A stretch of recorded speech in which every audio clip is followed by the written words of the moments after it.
Everyone, welcome to my YouTube channel T star study point. आज हम लोग बिहार का जो सामान्य ज्ञान, मैंने 3 क्लासेस लिए हैं, आज एक वीडियो में पूरा आपको बिहार का जीके जीएस पूरा कंप्लीट करा दूंगी। इसलिए आप लोग वीडियो पे बने रहें और बिल्कुल स्किप ना करें। और जिन लोगों ने चैनल सब्सक्राइब नहीं किया वो चैनल ज़रूर सब्सक्राइब कर लें, क्योंकि बेनिफिट्स आपको ही मिलेंगे।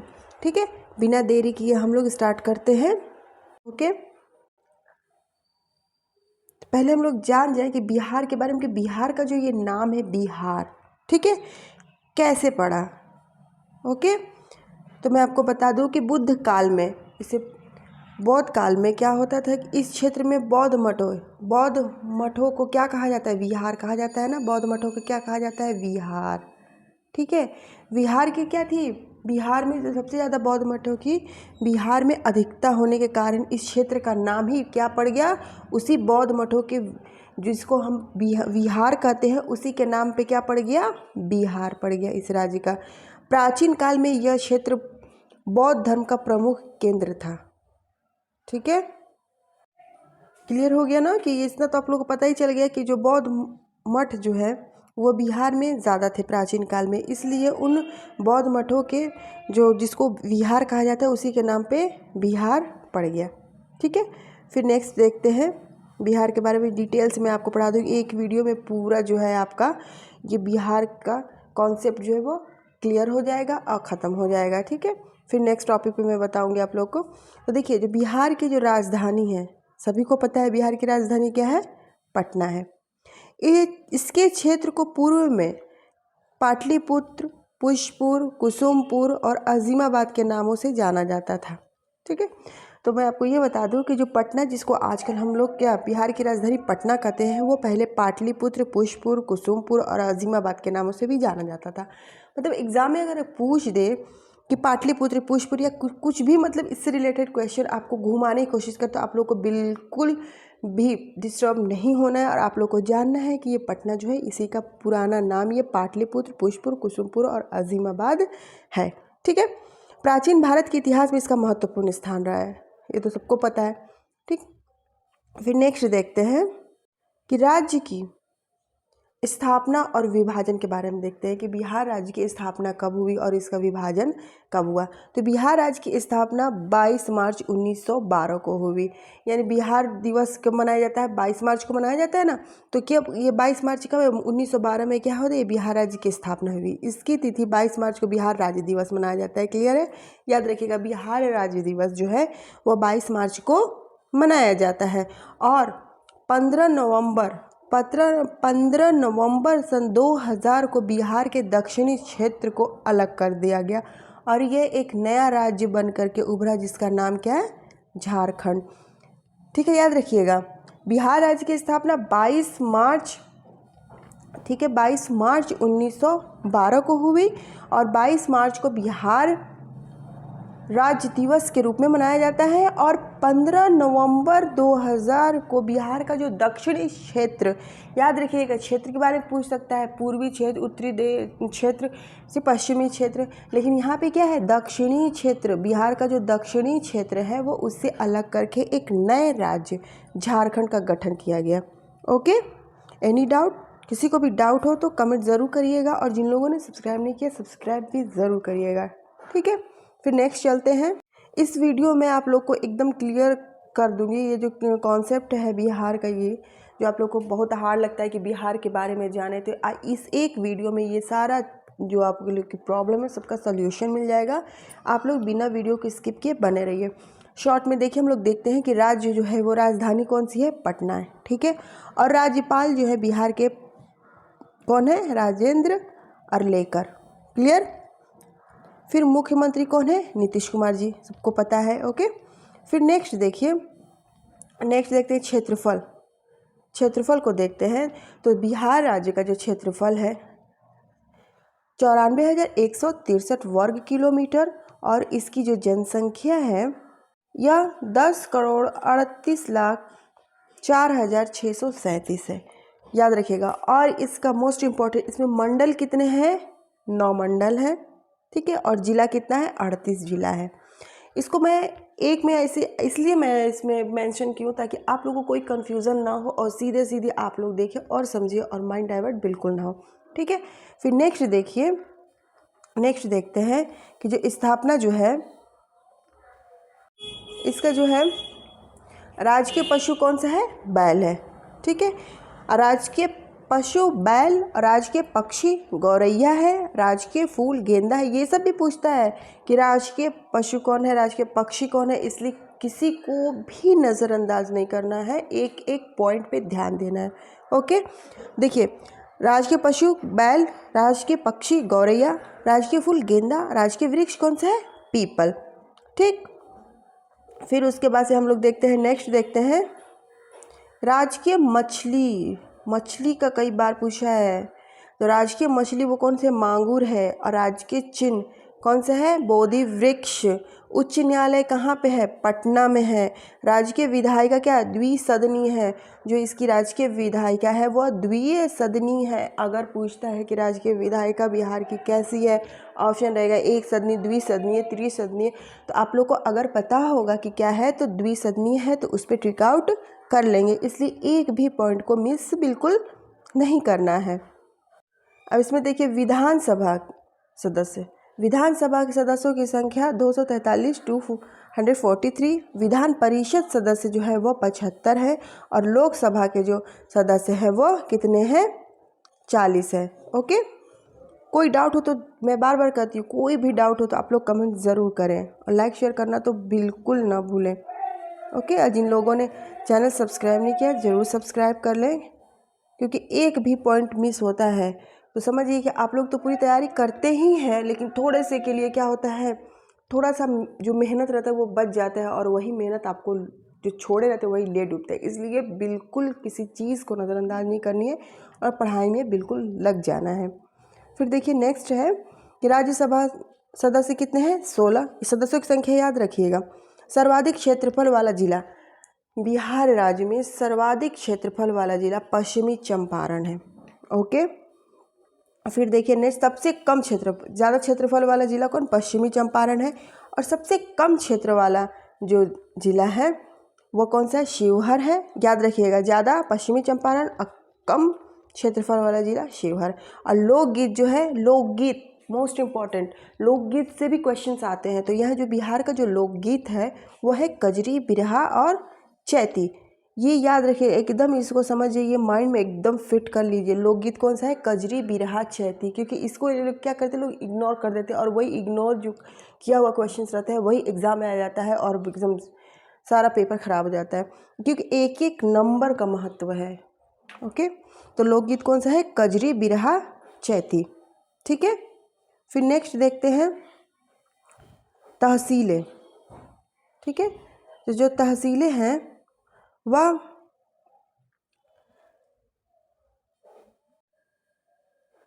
जो तहसीलें हैं वो 101 है। तहसीलों की संख्या कितनी है, 101। ओके, जनघनत्व याद रखिएगा, तहसीलें 101, जनघनत्व 11।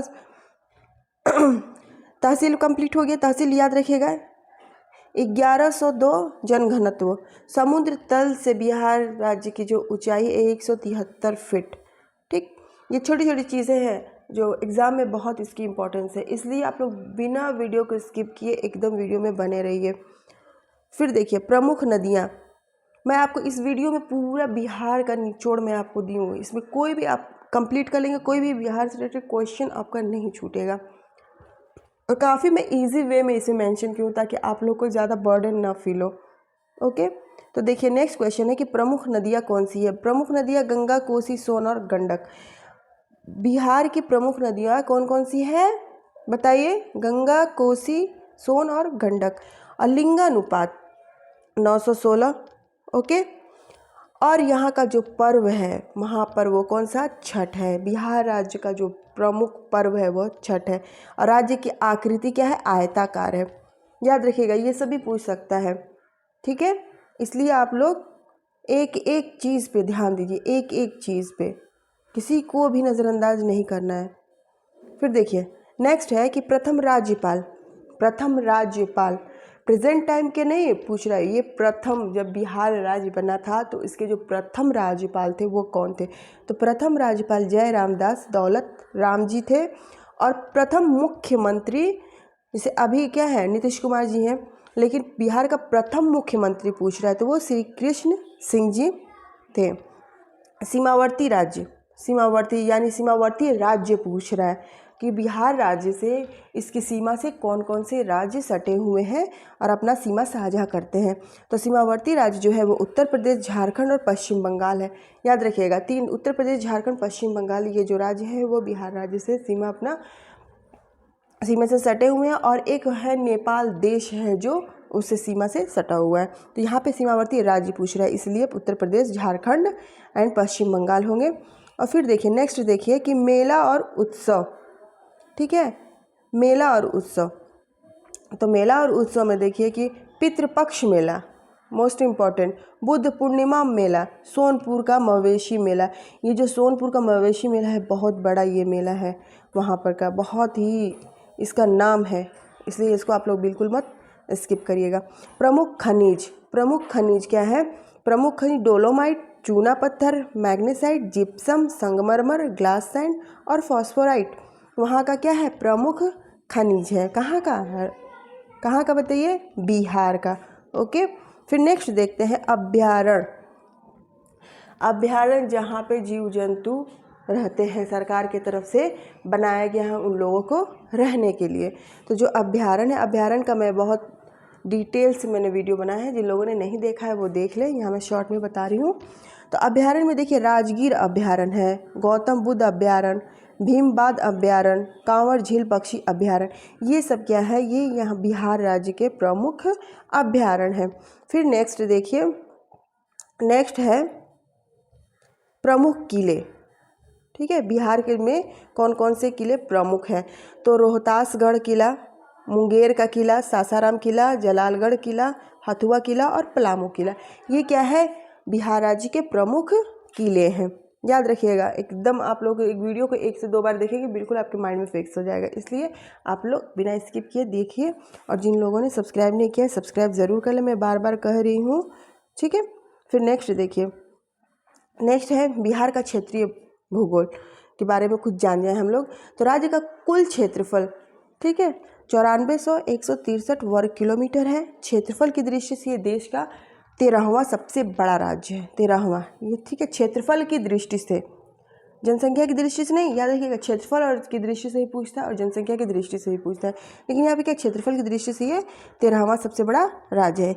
यह पूर्व से पश्चिम से तक 483 किलोमीटर और उत्तर से दक्षिण तक 345 किलोमीटर की लंबाई में विस्तृत है, यानी फैला हुआ है।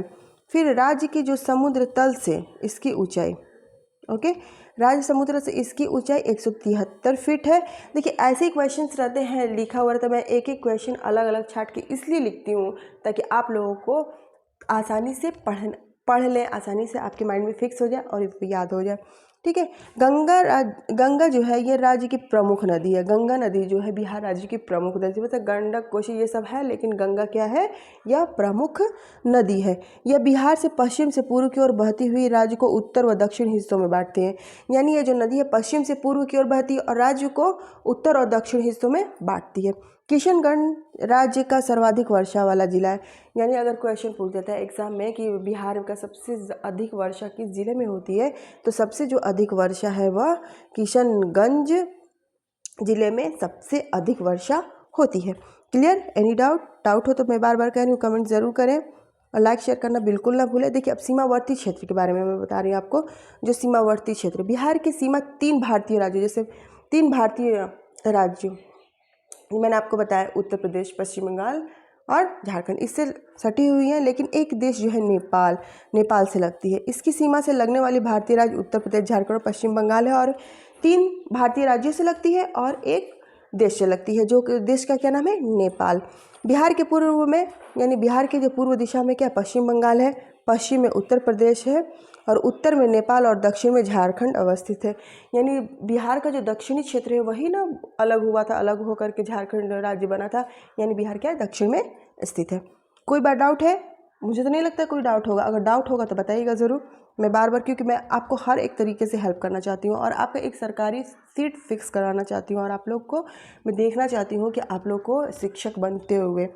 ओके, फिर देखिए बिहार के राज्य के प्रतीक, मैंने आपको तो बताया ही है बिहार का राजनीतिक प्रतीक, एक बार और थोड़ा सा रिविज़न कर लीजिए। ठीक है, राजकीय चिन्ह क्या, बोधिसत्व। राजकीय पशु बैल। राजकीय पक्षी बताइए अभी मैंने बताया गौरैया। राजकीय पुष्प कौन सा है, गेंदा। राजकीय, यहाँ देखिए पाजकीय लिखा है, यहाँ पर राजकीय होगा। राजकीय वृक्ष कौन सा, पीपल। और राजकीय खेल, इट्स मोस्ट इम्पॉर्टेंट, राजकीय खेल कौन सा है, कबड्डी। ठीक है, बिहार राज्य का राजकीय खेल कौन सा है, कबड्डी। अब मछली के बारे में तो आप लोग को पता ही है, मांगुर मछली। ठीक है, देशी मांगुर मछली। और राज्य की जो भाषा है वो हिंदी व उर्दू है। याद रखिएगा, बिहार राज्य की जो प्रथम राजकीय भाषा है वह हिंदी है। प्रथम अगर पूछता है तो वो हिंदी है, अगर द्वितीय पूछता है तो वह उर्दू है। याद रखिएगा, प्रथम हिंदी, द्वितीय उर्दू। ओके, और फिर अगर पूछता है दोनों दे देता है राज्य की भाषा हिंदी और उर्दू, तो हिंदी और उर्दू पे ट्रिक आउट करेगा। लेकिन अगर प्रथम पूछता है तो वो हिंदी है, और अगर द्वितीय पूछता है तो वो कौन सा है, उर्दू है। ठीक है, मंडल और जिले तो मैंने आपको बता दिए, ये सारे मंडल और जिले को मैंने लिस्ट इसमें किया है। अररिया, अरवाल, औरंगाबाद, बंका, ये सब तो आप लोग को पता ही, आप लोग देख लीजिएगा। ठीक है, मैंने इसमें सारा इसमें ऐड किया है ताकि आप लोग को कोई कन्फ्यूज़न ना हो। अब देखिए मोस्ट इम्पॉर्टेंट, नदी किनारे बसे प्रमुख शहर। ठीक है, ये भी पूछ सकता है एग्ज़ाम। तो प्रमुख शहरों में गंगा नदी के किनारे बसा जो शहर है, यानी बिहार राज्य की प्रमुख नदी कौन सी है, गंगा नदी है। तो गंगा नदी के किनारे जो प्रमुख शहर बसे हैं वो है पटना, बक्सर, भागलपुर और मुंगेर। याद रखिए, गंगा नदी किनारे कौन कौन से शहर बसे हुए हैं, पटना, बक्सर, भागलपुर व मुंगेर। और गंडक नदी, ठीक है, ये भी बिहार की प्रमुख नदियों में से एक है, गंडक नदी। इसके किनारे कौन से शहर बसे हैं, सोनपुर, मुजफ्फरपुर, हाजीपुर। यानी पूर वाला लगा लीजिएगा लेकिन ये भागलपुर हो इसको मत लगाइएगा, क्योंकि भागलपुर गंगा नदी के किनारे बसा हुआ, मैं वैसे ही मतलब बोल रही हूँ। तो गंडक नदी के किनारे कौन से शहर बसे हुए हैं, सोनपुर, मुजफ्फरपुर और हाजीपुर। याद रखिएगा। फल्गु नदी, जो फल्गु नदी है किसके किनारे, इसके किनारे कौन सा शहर बसा हुआ है, गया।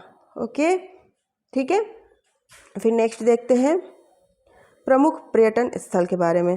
ओके, ये सब प्रमुख पर्यटन स्थल है बिहार के। नालंदा, ये जो नालंदा है ना,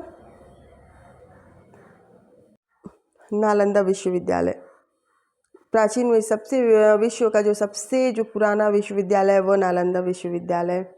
ओके, तो प्राचीन काल में यहाँ पर बौद्ध दर्शन का प्रमुख है। जैसा कि मैंने आपको बताया कि जो बिहार राज्य है वहाँ पे बौद्ध धर्म की प्रमुखता थी। ठीक है, और बौद्ध मठों की सबसे ज़्यादा अधिकता के कारण वो जो बौद्ध मठ को विहार कहा जाता था, उसी के नाम पे इस राज्य का नाम बिहार पड़ा। तो ठीक है, तो यहाँ पे क्या बौद्ध दर्शन के प्रमुख केंद्र था विश्व विख्यात नालंदा विश्वविद्यालय। इसकी स्थापना 450 ईस्वी पूर्व गुप्त शासक कुमार गुप्त द्वारा की गई थी। अगर नालंदा विश्वविद्यालय तो ये बिहार का है। और इससे क्वेश्चन कभी पूछता है कि नालंदा विश्वविद्यालय की स्थापना किसने की थी, तो नालंदा विश्वविद्यालय की स्थापना गुप्त शासक कुमार गुप्त द्वारा की गई थी। और ये इसकी स्थापना कब हुई थी, 450 ईसा पूर्व। चीनी बौद्ध यात्री हेनसांग, ये देख बहुत मोस्ट इतना मतलब हमेशा एग्जाम्स में ये पूछता है कि चीनी बौद्ध यात्री हेनसांग के यहाँ कितने साल व्यतीत किए, या फिर 10 साल किस चीनी यात्री ने व्यतीत किए, तो उसका नाम क्या था, हेनसांग। याद रखिएगा। और कितने साल, 10 वर्ष, एकदम माइंड में फिक्स कर लीजिए। यहाँ के अन्य पर्यटक स्थल जो हैं, यहाँ के जो अन्य पर्यटक स्थल है वह वैशाली, गया जहाँ पर महात्मा बुद्ध को ज्ञान की प्राप्ति हुई थी। ठीक है, मनेर, पाटन देवी मंदिर, महावीर मंदिर, राजगीर, चंपानगर, केसरिया, सीतामढ़ी, बिहार शरीफ, शेरशाह मस्जिद इत्यादि। ये क्या है, पावापुरी, ये सब क्या है, वहाँ का प्रमुख स्थल है। ठीक है, बिहार के वनों के बारे में थोड़ा जान जाए। बिहार के जो वन है, मैंने ये सब डिटेल से वीडियो बनाया, जिन लोगों ने नहीं देखा है वो लोग आप लोग देख लीजिए। मैं बार बार कह रही हूँ, यहाँ पर तो मैं बस थोड़ा सा इसलिए डाली हूँ ताकि आप लोगों का जो है ये बिहार से रिलेटेड जितने क्वेश्चन है वो आसानी से सॉल्व हो जाए। तो देखिए, बिहार के जो वन है राज्य के 7.1%, ठीक है, 6764 वर्ग किलोमीटर क्षेत्र पर वनों का क्षेत्रों का विस्तार मिलता है बिहार में। ठीक है।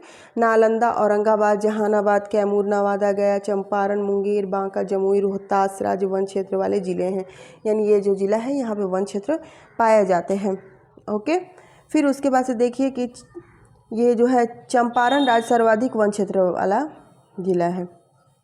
अगर पूछता है क्वेश्चन ये, तो इसमें तो पाए जाते हैं जैसे कैमूर, नवादा, गया, चंपारण, मुंगेर, बांका, जमुई, रोहतास, इसमें क्या होता है, इसमें तो वन पाए जाते हैं। लेकिन सबसे अधिक सर्वाधिक वन क्षेत्र वाला जो राज्य ये है, क्षेत्रफल वाला जो जिला है बिहार राज्य का, वो कौन सा है, चंपारण। शिवहर राज्य में सबसे कम, जो शिवहर ये होता है ना, किसी भी क्वेश्चन में एक अधिकता होती है फिर कम होता है, तो अधिकतम क्षेत्रफल में जो पाए जाने वाला जो बिहार का राज्य बिहार का जो जिला है वो कौन है, चंपारण है। और शिवहर जो जिला है उसमें सबसे कम क्षेत्रफल वाला जिला है जहाँ पे वन पाए जाते हैं। राज्य का सरस्वती वन क्षेत्र प्रतिशत वाला जिला कैमूर है, याद रखिएगा। अब इसमें क्या, चंपारण राज्य सर्वाधिक वन क्षेत्र वाला जिला है और सर्वाधिक वन क्षेत्र प्रतिशत, यानी सबसे क्षेत्रफल वाला जिला तो वो कौन सा हो गया, चंपारण। लेकिन सबसे ज़्यादा जिसमें वन है वो कौन सा, कैमूर है। और शेखपुरा में सबसे कम क्षेत्रफल वाला क्या है, ये जिला है शेखपुरा है, याद रखिएगा इसको। फिर नेक्स्ट देखते हैं। फास्ट पढ़िए, फास्ट, माइंड को फास्ट रखिए बिल्कुल, ताकि हर चीज़ आपके माइंड में फिक्स हो जाए। इसमें देखते हैं उद्यान एवं वन्य जीव अभ्यारण्य। अगर मैं इतना फास्ट बोल रही हूँ, अगर किसी को कन्फ्यूज़न हो कि इतना फास्ट, बहुत फास्ट हो रहा है, तो आप लोग वो भी बताइएगा। ओके, तो देखिए उद्यान एवं वन्य जीव अभ्यारण्य, जैसे मैंने आपको बताया, इसमें डिटेल से मैंने बताया है। तो वाल्मीकि राष्ट्रीय उद्यान जो पश्चिम चंपारण में है, गौतम बुद्ध पक्षी विहार कहाँ है, गया में है, और नागी बांध पक्षी विहार जमुई में है। मैं इसलिए फास्ट बोलती हूँ कि क्या फ़ायदा कि ज़्यादा एक्स्ट्रा टाइम ले करके वीडियो को लंबा बना के, इसलिए कम समय में ज़्यादा समझिए, ठीक है। फिर उदयपुर वन्यजीव अभ्यारण्य है, वो पश्चिमी चंपारण में है। भीमबाद वन्यजीव अभ्यारण्य वो मुंगेर में। तो इसमें मैंने आपको ये बताया कि जो वन्यजीव अभ्यारण्य है वो कौन अभ्यारण्य किस किस जिले में, ताकि आप लोगों को पढ़ने में आसानी हो, ठीक है। फिर देखिए नेक्स्ट, इसमें नेक्स्ट है हो गया पश्चिम में भीमबाद वन्यजीव अभ्यारण्य कहाँ है, मुंगेर में। विक्रमशिला डॉल्फिन वन्यजीव अभ्यारण्य, most important, Vikramshila dolphin one अभ्यारण्य जो है वो कहाँ है, बिहार राज्य में है। नकटी डैम वन्यजीव अभ्यारण्य ये जमुई में है। अगर ऐसे भी पूछ सकता है कि नकटी डैम वन्यजीव अभ्यारण्य अगर राज्य में पूछता है तो बिहार, और अगर जिला देता है जमुई तो जमुई में है। कंवर झील वन्यजीव अभ्यारण्य यह बेगूसराय जिला में है। और कैमूर वन्यजीव अभ्यारण्य ये क्या है, रोहतास जिला में है, ठीक है। और उसके बाद से देखिए पंत यानी राजगीर वन्यजीव अभ्यारण्य ये कहाँ है, नालंदा में। ये तो हो गया वन्यजीव अभ्यारण्य से रिलेटेड क्वेश्चंस के आंसर, ठीक है। अब देखिए नेक्स्ट देखते हैं प्रमुख खनिज। बिहार राज्य में प्रमुख खनिज कौन से हैं। डोलोमाइट सबसे ज़्यादा रोहतास जिला में पाया जाता है। कोयला जो है वो औरंगाबाद में। मैग्नीज गया व मुंगेर में। लिथियम गया में। पेट्रोलियम पूर्णिया व कटिहार में। याद रखिएगा इन सब चीज़ों को, बिल्कुल नज़रअंदाज नहीं करना है, एकदम फास्ट माइंड बनाइए, शार्प माइंड बनाइए। बिहार टीन जो है वो सबसे ज़्यादा गया, चखंद व देवराज में। चूना पत्थर जो है वो रोहतास व कैमूर में। सीसा भागलपुर में। पैराइट सोन नदी घाटी रोहतास, बंजरी व कोरियाई क्षेत्र में। देखिए ये जो है ना, ये खनिज से भी क्वेश्चन पूछ सकते हैं, इसलिए खनिज को भी ध्यान देना है कि किसी भी चीज़ को, मेरे कहने का मतलब ये है कि किसी चीज़ को हमें नज़रअंदाज नहीं करना, हर एक चीज़ को बारीकी से पढ़ना है, ताकि क्वेश्चन कहीं से भी आ जाए उसको हम लोग सॉल्व कर लें, ठीक। फिर देखिए चीनी मिट्टी क्या है, चीनी मिट्टी भागलपुर, बांका व मुंगेर में। और बॉक्साइट मुंगेर व रोहतास में। ये हो गया, ठीक है, खनिज के बारे में। ये हो गया खनिज के बारे में। डोलामाइट ये कोयला, मैग्नीज, लिथियम, पेट्रोलियम, टीन, चूना पत्थर, सीसा, पैराइट, चीनी मिट्टी, बॉक्साइट। तो ये सब क्या है, मैंने बताया किस किस ज़िले में इसकी अधिकता पाई जाती है। अब देखते हैं बिहार की जो प्रमुख नदियों के बारे में, ठीक है। बिहार की प्रमुख नदियों के बारे में पढ़ लें। तो जो बिहार की जो प्रमुख नदियाँ हैं, ठीक है, तो जो बिहार की जो प्रमुख नदियाँ हैं वो जो आप लोगों को पता ही है, लेकिन थोड़ा डिटेल में मैं आपको बता दूं ताकि कन्फ्यूज़न जो है वो दूर हो जाए। तो बिहार की जो प्रमुख नदी है गंगा, गंडक, कोसी को क्या कहते हैं, बिहार का शोक कहते हैं, याद रखिएगा। सोन, घाघरा को सरयू नदी, महानदी बागमती व बिहार की प्रमुख नदियाँ। गंगा नदी बक्सर में चौसा के समीप बिहार में प्रवेश करती है, यानी गंगा नदी जो है वो बिहार में कहाँ पे से प्रवेश करती है, चौसा के समीप बिहार में प्रवेश करती है। राज्य में गंगा नदी की लंबाई कितना, 445 किलोमीटर है। यही पूछ सकता है कि राज्य में बिहार राज्य में गंगा नदी की लंबाई कितनी है, 445 किलोमीटर है, और वो कहाँ से बिहार में प्रवेश करती है, तो चौसा, ठीक है, बक्सर में चौसा के करीब। घाघरा नदी, अब देखते हैं घाघरा नदी का। घाघरा महानदी गंडक, बूढ़ी गंडक, बागमती, कमला बलान, सोन और घाघर, कर्मनाशा, पुंजन के लिए फाल्गु बिहार में गंगा की क्या है, गंगा की सहायक नदियां हैं। गंगा की देखिए ये सब सहायक नदियां कौन कौन सी, घाघरा, महानंदा, गंडक, बूढ़ी गंडक, बागमती, कमला बलान, सोन, घाघर, कर्मनाशा, पुनपुन, क्यूल व फाल्गु बिहार में गंगा की क्या, ये सहायक नदियाँ। इसको भी लिस्ट से याद रखना पड़ेगा क्योंकि एग्जाम में ये भी पूछ सकता है, वो 3-4 दे देगा और उसमें बताएगा गंगा की कौन सी सहायक नदी नहीं है। तो आप लोग को सहायक नदियों के बारे में पता होगा तो आराम से आप लोग बता देंगे कि कौन सी नहीं है, ठीक है। सोन नदी जो है, देखिए सोन नदी रोहतास जिले से बिहार में प्रवेश करती है। सोन नदी जो है वो रोहतास जिले से क्या है, बिहार में प्रवेश करती है और पटना के निकट गंगा से मिल जाती है। यानी सोन नदी का जो जाती है कहाँ से जाती है, रोहतास जिले से, और गंगा इसमें पटना के पास जा कर के क्या करती है, वो गंगा नदी में मिल जाती है। हाजीपुर के पास गंडक नदी बिहार में प्रवेश करती है। गंडक नदी कहाँ से प्रवेश करती है बिहार में, हाजीपुरा ओके करती है। कोसी नदी भयंकर बाढ़ लाने के लिए बिहार का शोक कहा जाता है, ठीक है। बहुत बार एग्जाम में पूछा है, बिहार का शोक किसे कहते हैं, तो कोसी को कहते हैं, याद रखिएगा इसको। अब लोक नृत्य के बारे में, लोक नृत्य का भी एग्जाम में पूछता है, बिहार के लोक नृत्य कौन कौन से हैं। तो हम लोग आज बिहार के लोक नृत्य के बारे में जानेंगे। मैंने शॉर्ट में तो पिछले वीडियो में बताया, लेकिन आज मैं डिटेल्स बता रही हूँ ताकि कोई भी कन्फ्यूज़न ना हो। देखिए छऊ जो है युद्ध से संबंधित लोक नृत्य है। देखिए यहाँ पे एक क्वेश्चन बनता है कि युद्ध से रिलेटेड, युद्ध से संबंधित जो है वो लोक नृत्य कौन सा है, तो छऊ, ओके, जो मुख्यतः पुरुषों द्वारा किया जाता है। यानी इस जो लोक नृत्य है, ये जो छऊ है, इसमें क्या पुरुषों द्वारा ये इसको एक्ट किया जाता है और जिसमें युद्ध को दिखाया जाता है, ठीक है, क्लियर है। फिर धोबिया, बिहार में धोबी समुदाय का प्रमुख नृत्य है। यानी जो धोबिया है ये तो आसान है, लेकिन ये आप लोग को याद रखना है कि धोबिया कहाँ का लोक नृत्य है, बिहार का है, और इसे धोबी से रिलेटेड है, यानी धोबी समुदाय के लोग इस नृत्य को करते हैं। झिझिया दुर्गा पूजा के अवसर पर किया जाने वाला नृत्य है। दुर्गा पूजा के अवसर पर किया जाने वाला कौन सा नृत्य है बिहार का प्रमुख नृत्य, झिझिया। कठघोड़वा, क्या, कठघोड़वा, तो ये जो कठघोड़वा नृत्य है या अपनी पीठ पर घोड़े का ढांचा बांध कर किया जाता है। यानी ये जो कठघोड़वा है, यह नृत्य अपने पीठ पर जो लोग नृत्य करते हैं वो अपने पीठ पर घोड़े के ढांचा बांध करके नृत्य करते हैं। कर्मा बिहार की जनजातियों द्वारा फसल की कटाई व बुआई के समय किया जाने वाला नृत्य है। याद रखिए, अगर ऐसे क्वेश्चन पूछ जाता है कि बिहार में की जनजातियों द्वारा फसल की कटाई और बुआई के समय कौन सा नृत्य किया जाता है, तो कौन सा नृत्य किया जाता है, कर्मा। पौड़िया पुरुषों द्वारा स्त्री वेशभूषा धारण कर किया जाने वाला नृत्य है। यानी जो पौड़िया जो नृत्य है वो पुरुषों द्वारा, मतलब पुरुष रहते हैं वो स्त्री का वेशभूषा धारण करते हैं, औरतों को कपड़े पहनते हैं और करते हैं, उस नृत्य को क्या कहते हैं, पौड़िया, ठीक। फिर नेक्स्ट है जोगिया। तो जोगिया में क्या होता है कि होली के अवसर पर महिला और पुरुषों द्वारा किया जाने वाला नृत्य कौन सा है, जोगिया।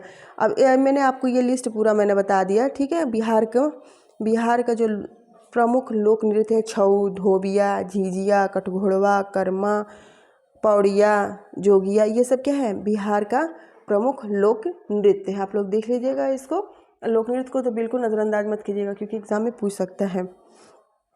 अब बिहार के इतिहास का तो मैंने आप लोग को बता ही दिया। इस क्षेत्र में मगध के नाम से बिहार क्या है, थोड़ा सा जान जाइए। बिहार इस क्षेत्र को मगध के नाम से जाना जाता था, ओके, किसके नाम से, मगध के नाम से। इसकी राजधानी उस वक्त पाटलिपुत्र थी, यानी जो प्रेजेंट टाइम में हम पटना कहते हैं। भारत के प्रथम ऐतिहासिक चंद्रगुप्त मौर्य ने इसी क्षेत्र पर अपने शासन का परचम लहराया था। इस क्षेत्र को वृहद वंश, हर्यक वंश, शिशुनाग वंश, ये सब क्या है, साम्राज्य के प्रमुख शासक थे, ठीक है। अब देखिए मोस्ट इम्पॉर्टेंट प्रमुख मेले व उत्सव, ठीक है। मेला और उत्सव तो एकदम से इसमें से क्वेश्चन बनता है, इसलिए बिल्कुल आप लोग को स्किप नहीं करना। और मैं बार बार कह रही हूँ कि जिन लोगों ने सब्सक्राइब नहीं किया है वो अभी सब्सक्राइब कर लें, क्योंकि बाद में भूल सकते हैं और मैं मोस्ट इम्पॉर्टेंट क्वेश्चन आप लोग का कराती हूँ, वो छूट जाएगा। ठीक है, तो फिर देखिए नेक्स्ट है प्रमुख मेले व उत्सव। तो सोनपुर का जो पशु मेला है, सोनपुर का जो पशु मेला है, जहाँ पे पशुओं का मेला लगता है, तरह तरह के पशु आते हैं, बहुत मतलब समझिए कि बहुत प्रमुख मेला है, बहुत ही फेमस मेला है। ओके, तो सोनपुर का जो पशु मेला है ये एशिया का सबसे बड़ा पशु मेला है, यानी एशिया में जो जिस एशिया महादेश में हम रहते हैं यहाँ पे के सबसे बड़ा पशु मेला कौन सा है? सोनपुर का पशु मेला है। यह पटना से 25 किलोमीटर दूरी पर गंडक नदी के तट पर अवस्थित सोनपुर में लगता है, यानी सोनपुर ज़िले में यह मेला लगता है जो पटना से 25 किलोमीटर दूरी पर है। और ये एशिया का, अगर क्वेश्चन पूछता है कि एशिया का सबसे प्रमुख सबसे बड़ा पशु मेला कौन सा है, तो वो कौन सा है? सोनपुर का पशु मेला है, याद रखिएगा। यह मेला हर साल नवंबर से दिसंबर माह में लगता है। ये कब लगता है? ये मेला हर माह कब लगता है बताइए? तो ये कब लगता है? हर माह नवंबर से दिसंबर माह में होने वाली कार्तिक पूर्णिमा के अवसर पर लगता है। कब लगता है? कार्तिक पूर्णिमा के अवसर पर लगता है और ये नवंबर से दिसंबर माह में होता है। इसे हरिहर क्षेत्र मेला के नाम से भी जाना जाता है। सोनपुर का पशु मेला के और किस नाम से जाना जाता है बताइए? किस नाम से जाना जाता है? हरिहर क्षेत्र मेला। ओके, स्थानीय लोग इसे छत्तर मेला के नाम से जानते हैं।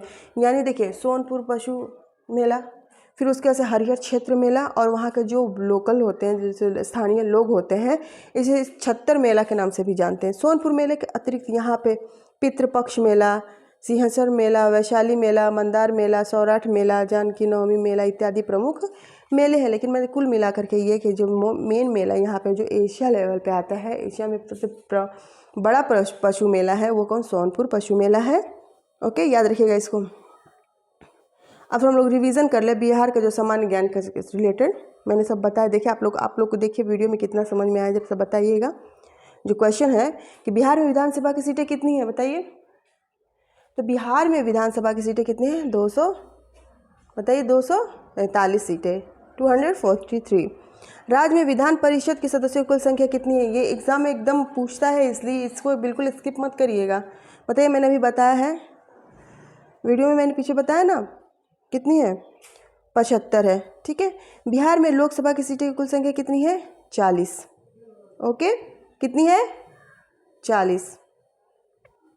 क्योंकि इसको मैं इसलिए रिवीजन करा रही हूँ क्योंकि ये बिल्कुल पूछता है, और इसको दूसरे टाइप का मैं बता रही हूँ ताकि आप लोगों को कन्फ्यूजन ना हो। राज्य में राज्यसभा की सीटें कितनी है? 16।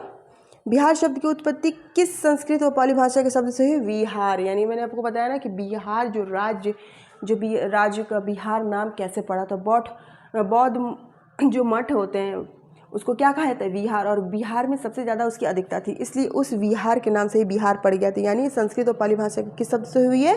विहार। याद रखिएगा। प्राचीन काल में बौद्ध भिक्षुओं का निवास स्थान को किस नाम से जाना जाता था? विहार, जैसे कि आप लोगों को पता है। ठीक है, किस तिथि को बिहार का विभाजन कर झारखंड राज्य बनाया गया? किसको मैंने बताया अभी, बताइए? 15 नवंबर 2000। बिहार राज्य की स्थापना कब हुई थी? 1 अप्रैल 1912। ओके, फिर उसके बाद से है बिहार में गंगा नदी जिसे प्रवेश करती है भोजपुर से। ठीक है, किस नदी को बिहार का शोक कहा जाता है? कोसी नदी। कोसी परियोजनाओं का निर्माण कब हुआ था? 1954। ठीक ना, क्योंकि ये भयंकर, ये जो कोसी नदी है भयंकर बाढ़ लाती है और काफ़ी तबाही होती है, इसलिए इसको बिहार का शोक कहा जाता है। फिर देखिए, किस तिथि को बिहार दिवस मनाया जाता है? 22 मार्च को। बिहार की पहली महिला मुख्यमंत्री कौन थी? राबड़ी देवी, जो लालू प्रसाद यादव की पत्नी है, राबड़ी देवी। ओके, फिर नेक्स्ट है कि बिहार में मानसून की वापसी। बिहार में मानसून की वापसी कब होती है? अक्टूबर में। अक्टूबर में बिहार में मानसून की वापसी होती है। राज्य बिहार सबसे पहले राज्यपाल को जयराम, मैंने आपको बताया जयराम दास, बताइए? दौलत नारायण। ओके, फिर नेक्स्ट देखिए, बिहार के पहले मुख्यमंत्री कौन थे? मैं रिवीजन करा रही हूँ ताकि आप लोग जो पढ़ें, आप लोग खुद ब खुद, जिन लोगों ने ध्यान से वीडियो देखा होगा ऑटोमेटिक उसको ये चीज़ याद आता होगा, क्वेश्चन देख के ही आंसर मिल जाता होगा। बिहार के पहले मुख्यमंत्री कौन थे? डॉक्टर श्री कृष्ण सिंह। बिहार के पहले मुस्लिम मुख्यमंत्री कौन थे? अब्दुल गफूर। 17वीं शताब्दी में बिहार में सोने की खानें कहाँ पर थीं? यानी 17वीं शताब्दी में बिहार में सबसे ज़्यादा सोने की खानें कहाँ पर थी? पटना में। ओके, अब यहाँ पे क्वेश्चन ये है कि बिहार का क्षेत्रफल भारत के कुल क्षेत्रफल का कितने प्रतिशत है, यानी जो हमारा बिहार राज्य है ये हमारे देश के कितने क्षेत्रफल में उसका परसेंटेज कितना है, तो 5.28% है। बिहार का पहला हिंदी समाचार कौन सा था, मोस्ट इम्पॉर्टेंट, ये भी पूछ सकता है एग्जाम में, याद रखिएगा। बिहार का पहला हिंदी समाचार पत्र कौन सा था, बिहार बंधु। बिहार बंधु बिहार का सबसे पहला हिंदी समाचार पत्र था, याद रखिएगा। फिर उसके बाद सबसे कम समय तक बिहार के मुख्यमंत्री रहने वाले व्यक्ति कौन थे, सतीश प्रसाद। ठीक है, फिर देखिए नेक्स्ट है कि बिहार में सर्वप्रथम किस बैंक की स्थापना हुई थी, यानी बिहार में सबसे पहला बैंक कौन था, इलाहाबाद बैंक, याद रखिएगा। राज्य बिहार की पहली उप मुख्यमंत्री कौन बनी, रेणु देवी। प्रथम मुख्यमंत्री बिहार की महिला में राबड़ी देवी और प्रथम महिला उप मुख्यमंत्री रेणु देवी। पटना हाईकोर्ट के पहले मुख्य न्यायाधीश कौन थे, पहला, पटना हाईकोर्ट के बारे में पूछ रहा है कि पहला मुख्य न्यायाधीश कौन थे, सर एडवर्ड चमियार, याद रखिए। फिर देखिए मैं नेक्स्ट है कि पटना हाईकोर्ट के पहले भारतीय मुख्य न्यायाधीश कौन थे, सर सैयद फजल अली। ओके, ये पटना हाईकोर्ट के प्रमुख मुख्य न्यायाधीश जो है सर एडवर्ड चमियार, या पता है ना आपको। फिर देखिए जब पटना हाईकोर्ट के पहले भारतीय मुख्य न्यायाधीश ये क्या थे, भारतीय नहीं थे, लेकिन यहाँ क्वेश्चन ये करता है कि पहले भारतीय मुख्य न्यायाधीश पटना हाईकोर्ट के तो कौन कौन से थे, सर सैयद अफजल अली। ओके, तो स्वतंत्रता के बाद पटना उच्च न्यायालय के पहले मुख्य न्यायाधीश कौन थे, सर क्लिफर्ड मनमोहन अग्रवाल, याद रखिएगा। इन तीनों में बहुत समानता है, बस थोड़ा थोड़ा सा का फ़र्क है, और आप लोग इस फ़र्क को अगर समझ जाएंगे तो आप लोग का एक भी नंबर नहीं छूटेगा, कोई कन्फ्यूज़न नहीं होगा। अभी देखिए इसमें देखिए इसने पूरा पहले मुख्य न्यायाधीश सर एडवर्ड चमियार, ये हो गया। ओके, ये तो हो गया पहले मुख्य न्यायाधीश। अब यहाँ पे ये पूछ रहा पहले भारतीय मुख्य न्यायाधीश, तो पहले भारतीय मुख्य न्यायाधीश में सर सैयद फजल अली, याद रखिएगा। फिर उसमें अगर ऐड कर देता है कि स्वतंत्रता के बाद पटना उच्च न्यायालय के पहले मुख्य न्यायाधीश कौन है, सर क्लिफर्ड मनमोहन अग्रवाल। एक एक क्वेश्चन को, पहले क्वेश्चन को समझिए, क्वेश्चन कह क्या रहा है, एकदम जल्दबाजी में नहीं करना है, क्वेश्चन को समझना है कि क्वेश्चन कह क्या रहा है, क्वेश्चन की बारीकियों को समझना है कि क्वेश्चन क्या कह रहा है, उसके बाद आपको आंसर उसका क्लियर करना है। ओके, ठीक है। और हाँ, इसमें क्या है, मैंने टोटल इस वीडियो में मैंने बिहार से संबंधित हर एक चीज़ मैंने आपको बता दिया, और पिछले 3 वीडियो मैंने डाला है बिहार का सामान्य ज्ञान से। जिन लोगों ने नहीं देखा है वो देख लीजिए, और इस वीडियो में मैंने उसका टोटल निचोड़ करके मैंने इस वीडियो में रख दिया है। और अगर कोई कन्फ्यूज़न हो, एनी डाउट हो, क्वेश्चन ज़रूर कमेंट करिएगा, मैं हर एक क्वेश्चन का आपको आंसर बता दूंगी। और किस में आपको बिहार शिक्षक भर्ती में किस टॉपिक में आपको प्रॉब्लम है वो भी आप लोग कमेंट्स करके बताइए, मैं ज़रूर क्लियर करूँगी। फिर मैं आपको कह रही हूँ कि जिन लोगों ने सब्सक्राइब नहीं किया है वो लोग तो ज़रूर सब्सक्राइब कर दें, क्योंकि बहुत बेनिफिट होने वाला है। और मैं पढ़ा रही हूँ तो आप लोगों को पता ही होगा कि मैं किसी भी टॉपिक ईजी वे में पढ़ाती हूँ, ठीक है, आसान भाषा में पढ़ाती हूँ, ताकि आप लोग को समझ में आ जाए। और आप लोग लाइक शेयर करना बिल्कुल ना भूलें, और लाइक तो बिल्कुल करिए, क्योंकि उससे क्या होता है, इंसान मोटिवेट होता है। फिर मिलते हैं नेक्स्ट वीडियो में, तब तक के लिए टेक केयर, जय हिंद।